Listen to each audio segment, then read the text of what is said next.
Oke, balik lagi ke materi pajak penghasilan. Di video pembelajaran kali ini, kita akan bahas mengenai angsuran PPh pasal 25.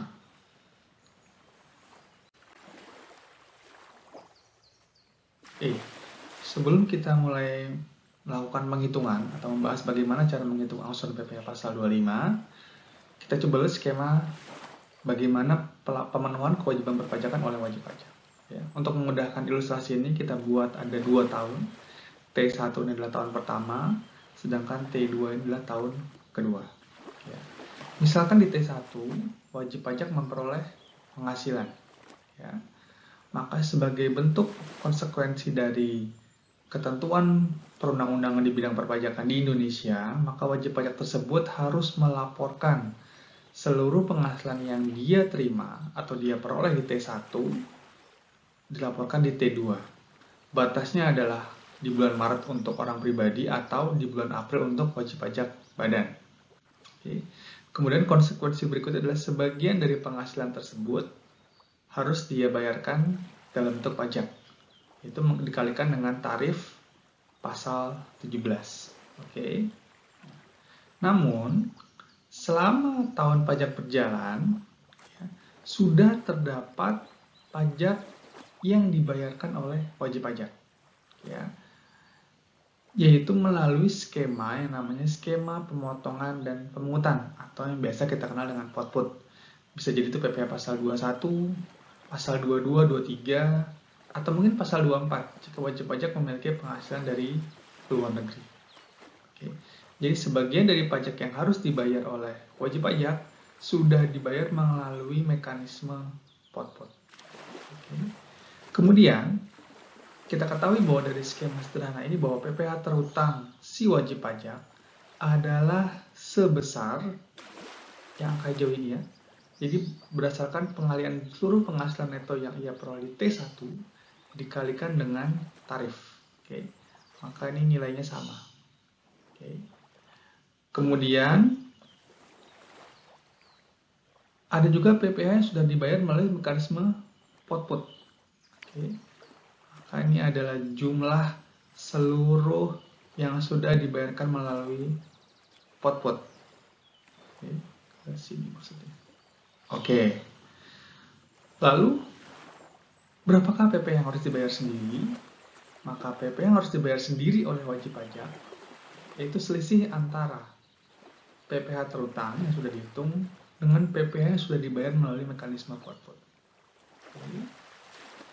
Jadi, pada akhir tahun, maka jumlah PPh yang harus dibayar atau pajak yang harus dibayar adalah sebesar selisih antara PPh terhutang dikurangi dengan PPh yang sudah dibayar melalui mekanisme POTPUT. Oke.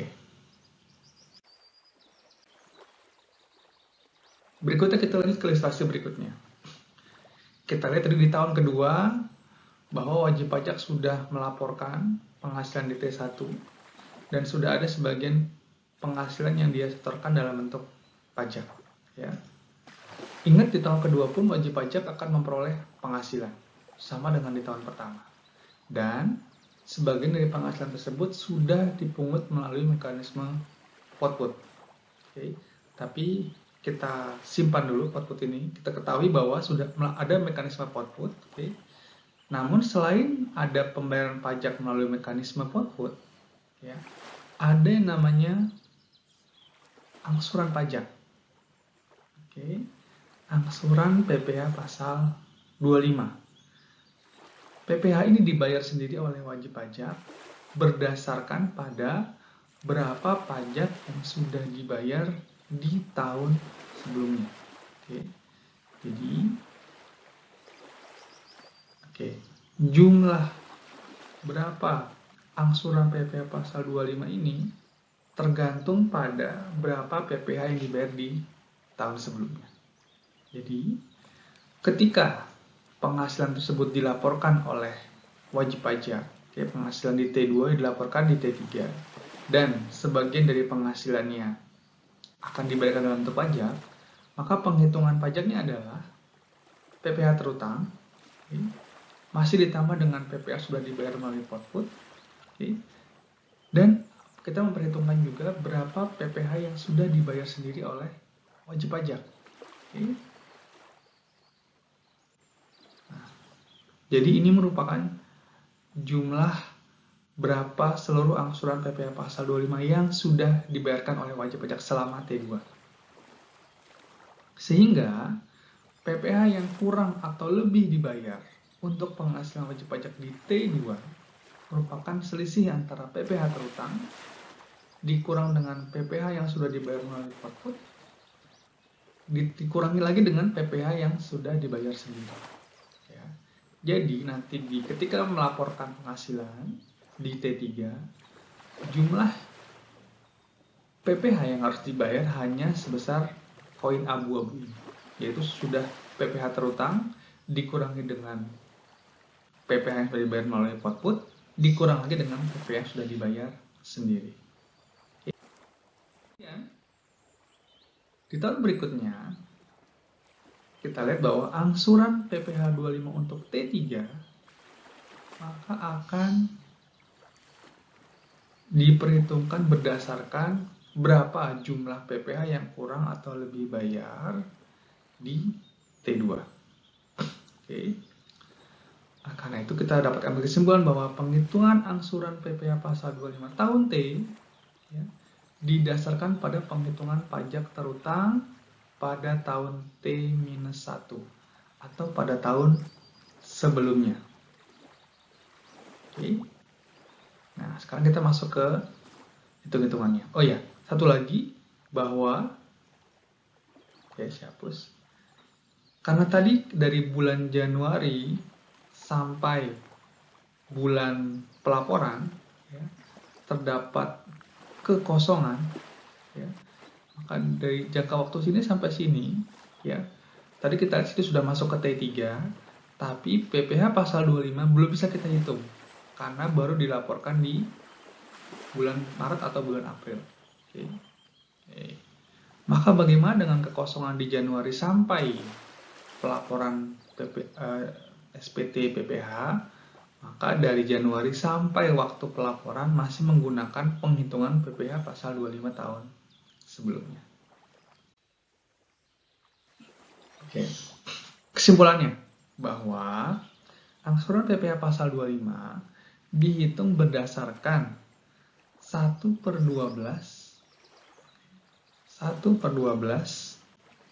dari jumlah PPh yang harus dibayar sendiri pada angka 13 form SPT 1770S, silahkan dilihat dulu form SPT-nya, atau angka 16 form SPT 1770. Jadi nanti ketika kita mau menghitung PPh pasal 25, kita tinggal melihat berapa angka yang ada di angka 13 SPT 1770S atau angka 16 form 1770. Nanti kita bagi 12. Atau bisa juga berdasarkan penghitungan tersendiri. Ya. Jika terdapat penghasilan yang sifatnya tidak teratur.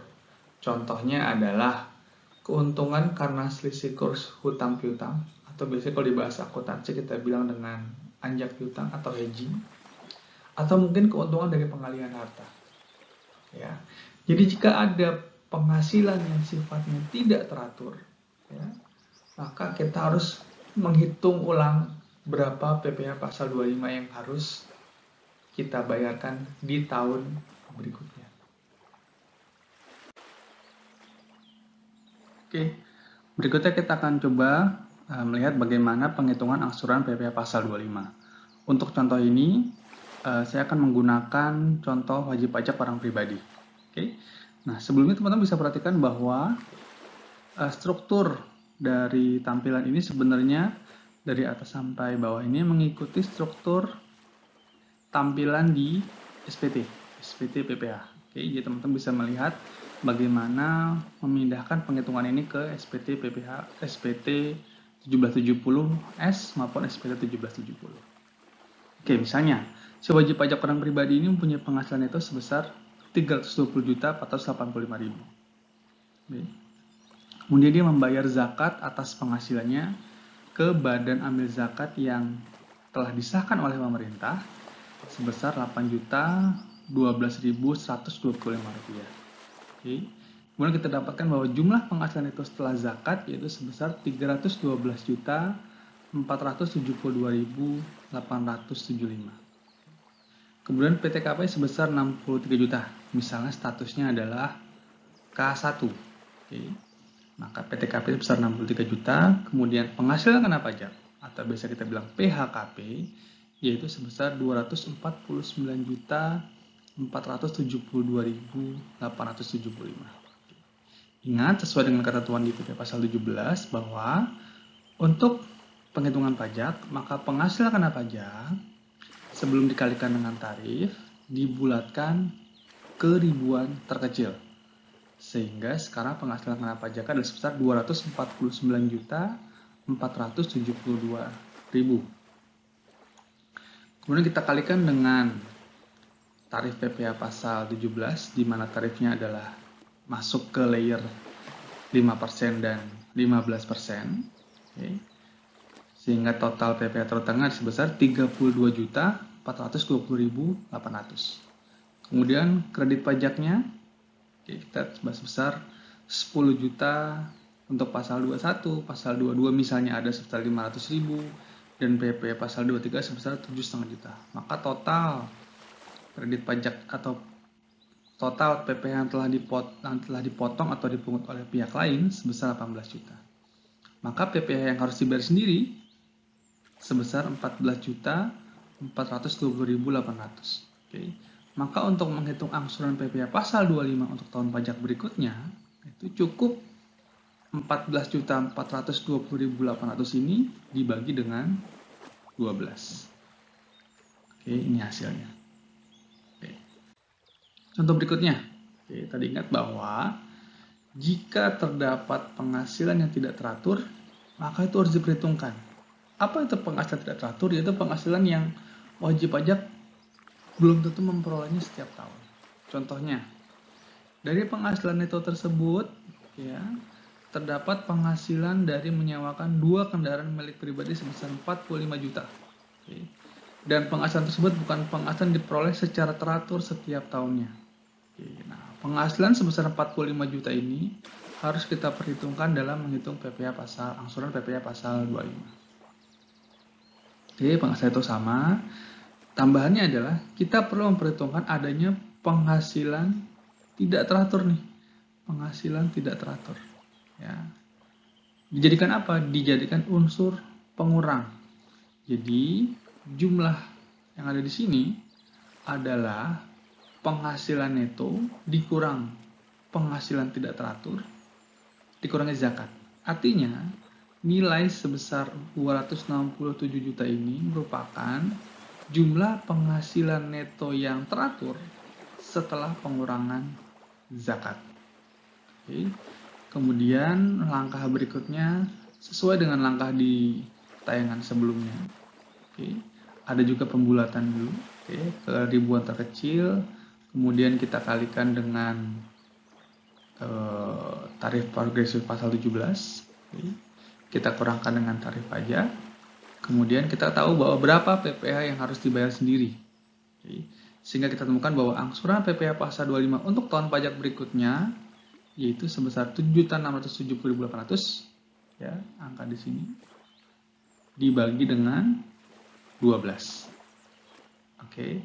Itu dia cara menghitung angsuran PPh pasal 25. Lalu di mana dilaporkannya ketika kita ingin membuat pelaporan SPT? Oke, lihat bahwa ini ada SPT 1770 polos. Oke.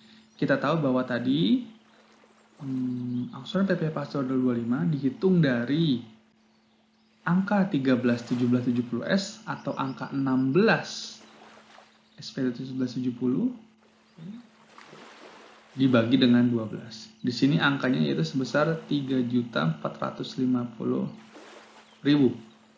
Oleh karena itu, ketika kita mengisi angsuran PPh pasal 25 tahun pajak berikutnya, yaitu di nomor 21 ini, pertama kita menggunakan 1/12 dari jumlah pada angka 16. Oke, misalnya ini adalah untuk yang tidak memiliki penghasilan tidak teratur, kita isi jumlahnya ini adalah jumlah di angka 16 dibagi dengan 12. Oke. Terakhir, seperti teman-teman lihat bahwa angsuran PPh pasal 25, seperti saya sampaikan tadi, bahwa itu akan tergantung dari berapa besarnya penghasilan di tahun pajak sebelumnya. Oke. Tergantung di sini. Dan penghasilan di T+1 pun juga tergantung berapa penghasilan di tahun ke T. Oke.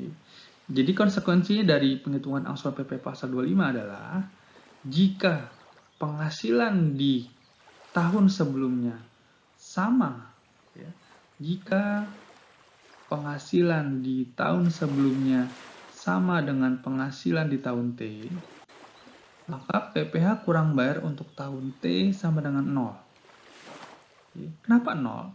Karena seluruh PPh terutang yang ada di tahun T sama dengan berapa PPh terutang yang ada di T-1. Ini sama. Kalau ini sama, maka semua PPh terutangnya sudah dibayar melalui mekanisme angsuran PPh pasal 25. Jadi pasti PPh kurang bayarnya 0 atau nihil biasanya. Oke. Sekarang skema kedua. Siapa sudah? Jika penghasilan di tahun sebelumnya lebih kecil daripada tahun sekarang, atau tahun T, maka PPh kurang bayar lebih dari 0. Jika penghasilan di T, penghasilan di sini lebih kecil daripada penghasilan di sini, otomatis jumlah angsuran PPh pasal 25 menjadi lebih kecil dibanding yang seharusnya terutang di tahun T. Berarti artinya implikasinya adalah akan ada PPh kurang bayar. Sedangkan jika penghasilan di tahun sebelumnya lebih besar daripada penghasilan di tahun sekarang, maka akan ada PPh lebih bayar. Karena yang sudah diangsur oleh wajib pajak lebih besar dibanding PPh terutang di tahun sekarang. Oke, saya rasa penjelasan itu cukup, bisa untuk digunakan, diaplikasikan untuk bagaimana menghitung angsuran PPh pasal 25. Terima kasih.